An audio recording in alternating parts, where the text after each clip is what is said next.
What's good, YouTube? It's Zach, and today we got NFL Week 12 reactions. Hope everyone's having an amazing day so far. A lot of nonsense happened, especially on Thursday, but let's go ahead and get right into these reactions.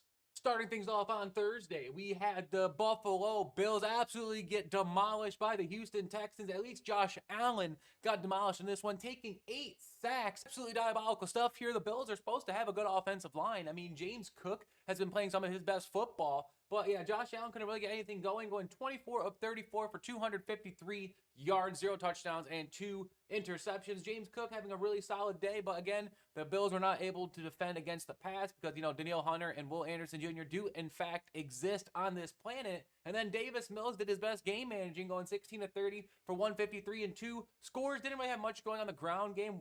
I love to see Woody Marks go 16 of 74, but Nico led the way, 3 of 55, and then Christian Kirk and Jaden Higgins getting the only scores. The Bills are going down the power rankings a little bit, and that will be coming out tomorrow, so make sure you tune into that. And then the Houston Texans are trying to keep pace with the Colts, who we're going to talk about in a couple games here. But yep, Texans, way to get the win.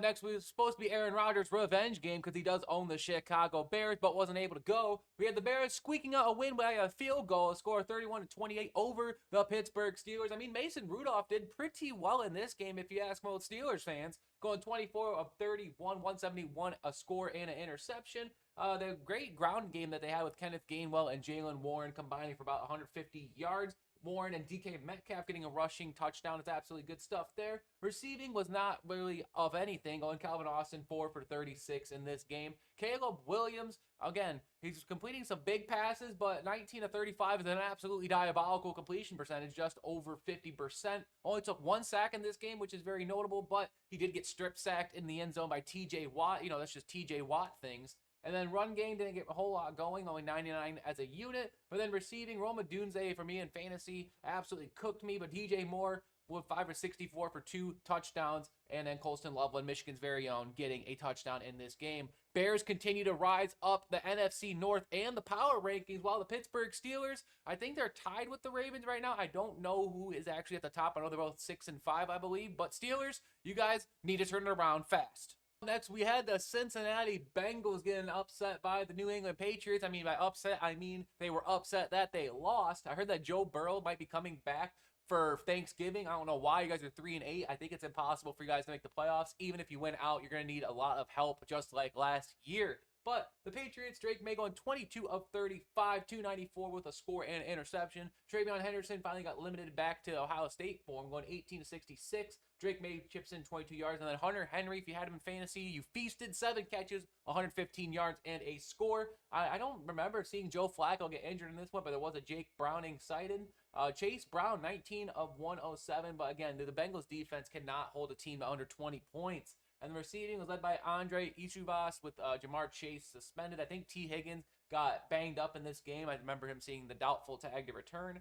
But Bengals, their season's officially over. And then the Patriots continuing to lead in the AFC East. And with the Bills floundering, they might have it locked up before Christmas. Up next, we had one of the more interesting games of the day. We had the Detroit Lions squeaking out a 7-point win over the New Jersey Giants. The Lions, Jared Goff did about as good as you could expect. 28 of 42, 279, 2 touchdowns, and a goofball interception. Jahmyr Gibbs going 15 of 219 yards with a long of 69 yards. Nice. And David Montgomery was bottled up in this one. Gibbs also had 45 and a score through the air, so we pulled out the hat trick. Amon-Ra St. Brown rooting some extreme parlays, going for 9, 149, and a score. Jameis Winston was out there throwing the football. I think Wan'Dale Robinson had close to 100 yards in the first quarter. That's absolutely insane stuff there. The run game was not really much of anything compared to Jahmyr Gibbs. You guys should just sell the team. And then, like I said, Wan'Dale, 9 for 156 and a long touchdown in that first quarter. Isaiah Hodgins and Jameis Winston even got a receiving touchdown. I got to go back and watch that because I didn't watch a whole lot of Red Zone yesterday. I must have missed that one.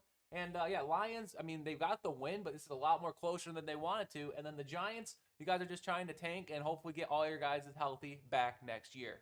I hate that I have to talk about it. Up next, we had the Green Bay Packers destroying my Minnesota Vikings, which I called in predictions if you watched last Wednesday. Jordan Love, 14 to 21, 139 yards. Malik Willis, there was a sighting of him in this game. I don't remember seeing Jordan Love going down, but I stopped watching this game at halftime.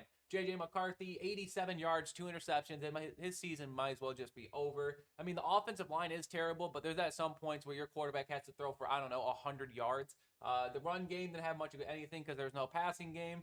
Shout out to Manuel Wilson. I had him in fantasy this week, 28, 107, and 2 scores. Just ran down the heart and soul of the Vikings defense. And receiving, pretty much a community effort. Christian Watson, 5 for 49. And then the Vikings, you have Justin Jefferson probably demanding a trade as we speak. Yeah, Vikings, our season's over. J.J. McCarthy doesn't look good. We might be going quarterback again next year. And then the Packers got a much-needed win, and they're trying to, I believe they take the lead back. No, they're second in front of the Lions. They're still behind the Bears for that #1 spot in the NFC North. But Packers, good win. Up next, we have the Seattle Seahawks just squeaking out a win against the Tennessee Titans. Finally, Cam Ward looked like an NFL quarterback in this one. Sam Darnold, 16-26, 244, and 2 scores. A much better outing than last week against the Rams. Kenneth Walker led the way with 11 and 71 yards, but Zach Charbonnet punched in their only rushing touchdown. And then, yes, Jackson Smith-Njigba is the offensive player of the year. 8 catches, 167 yards, and 2 touchdowns. Absolutely insane stuff. I don't know if he's on pace to beat Kelvin Johnson's receiving yard record, but he's got to be up there. And then for the Titans, like I said, Cam Ward looking like an NFL quarterback. That's all you can ask for a 1-10 team. Rushing, Tony Pollard's cooked. He's Cinnamon Toast Crunched. He might as well just get cut at this point in time. Receiving, he had Gunnar Helm, and then he had Shimmery Dyke, who had appreciated a pretty insane touchdown in this one. But yeah, Seahawks got the much-needed win after losing to the Rams, and the Titans are still trying to claim their #1 spot to hopefully pair Cam Ward with a really good weapon. Up next, you have the Kansas City Chiefs getting an overtime win. A lot of close ones this week over the Indianapolis Colts. Another game I predicted correctly. Just because it came down to being in Arrowhead, and the Kansas City Chiefs are in must-win territory. Patrick Mahomes looked like Patrick Mahomes, 29 of 46 for 352 yards. No touchdowns and an interception. You had Kareem Hunt getting 30 carries in this game for 104 yards and a score, but I felt like every single one of his runs was on like a yard to go, like a 3rd and 2 or 4th and 2 situation. He got a million first downs in this game. And then for the Colts, 19 of 31, 181 and 2 scores for Daniel Jones. And this one didn't even get sacked, which is kind of a good stat. Jonathan Taylor got bottled up. 16 of 58 in receiving, was led by a guy who only had 1 catch for the Colts. And then Rashee Rice, proving to be my best sneak-up pick in fantasy, going 8 for 141. But like I said, yeah, the Chiefs were in much-win territory. It's probably not how they drew it up, but it's what they had to do. They got it done in overtime. Colts still probably going to win the AFC South, but the Texans are marching. Up next, we had a game that was a lot more closer than what I thought it was going to be, at least through the first half, where the Jets were actually winning 7-3. Ravens winning 23-10. Lamar Jackson looked like absolute garbage in the first half. Thank you for making me lose this week in fantasy. 13-23, 153 yards. Derrick Henry had 21 and 64 for 2 scores. And then Zay Flowers was literally the only one catching football as he caught 5 of Lamar's 13. And then Tyrod Taylor, who actually performed better than Lamar Jackson, if you ask everybody, 17-28, 222, a score and a pick. Breece Hall proving that he can somehow still play some football, even though he's the only person on this offense that's even worth noting. I mean, look at these names here. You got John Mechie III, Adonai Mitchell, Mason Taylor. Like, what are we even talking about? Breece Hall is literally the New York Jets, and that is exactly why they lost this game. Ravens, not how you draw it up, but they have the same record as the Steelers now. I'm not sure how the tiebreaker's going, but Ravens are right there to be back in the playoff picture. Up next, we had the dumpster fire matchup where the Cleveland Browns went into Las Vegas and beat them a score of 24-10. Shedeur Sanders had some insane stat padding, going 11 of 20 for 209 yards, a score and a pick. I say made a massive stat padding because 2 of them were absolute strikes down the field. Okay, you have a 66 of 52 and a 39-yard reception. Gotta love to see that. Quinshon Judkins had 16 for 47 and 2 touchdowns. But this isn't even the story of the game. The Browns offense, yes, was serviceable. This is about the Las Vegas Raiders letting Geno Smith die behind the offensive line. He went 30 of 44, 285 and a score, but he got sacked 10 times in this game. That's double digits. That's absolutely insane. Ashton Jeanty with 100 scrimmage yards and a score. Let's just take a look at the people that got sacks in this game. Myles Garrett, another 3 sacks. It's just kind of the norm now. Cam Thomas with a sack. Isaiah McGuire with a sack. Devin Bush with a sack. Malik Collins having 2.5 sacks. Mike Hall having half a sack. Shelby and Jerome sharing a half a sack as well. That's 10 total. I think Geno Smith might be in concussion protocol. Browns, way to get a win even though you ruined your draft positioning. And the Raiders, way to improve that draft positioning. Up next, we have 2 teams that know a thing about stressful situations. You had the Jaguars beating the Cardinals a score of 27-24 in overtime. Trevor Lawrence had his most Trevor Lawrence stat line, going 18 of 30 for 256, 3 touchdowns, 3 interceptions. That's just how it goes. Travis Etienne, thank you for helping me in fantasy, going 15 of 86. I believe he had a score through the air. Yes, he did. 3 for 30 as well. Parker Washington and Jacoby Myers getting the other scores.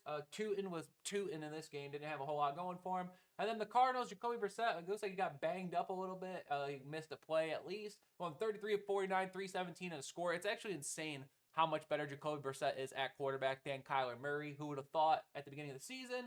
And then rushing, they proved to still not have a run game. I mean, you have 3 guys in here that aren't even going to be in the league next year. And then receiving, Michael Wilson, 10 for 118. He's proving to be one of the sneakier waiver wire pickups. Leads his back-to-back games with double-digit receptions and over 100 yards. And Trey McBride still refused to get into the end zone. But Cardinals, I mean, your season's dead in the water. There's no way you're making the playoffs at 3-8 and in the division that you're in with the Seahawks, the 49ers, and the Rams. And then the Jaguars are actually ahead of the Texans.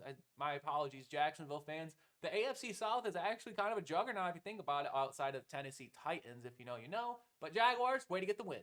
Up next, we had a game where everyone thought it was over through the midway through the second quarter. The Eagles blew a 21-0 lead. Dallas came back and improved to 5-5-1, beating the Eagles score 24-21.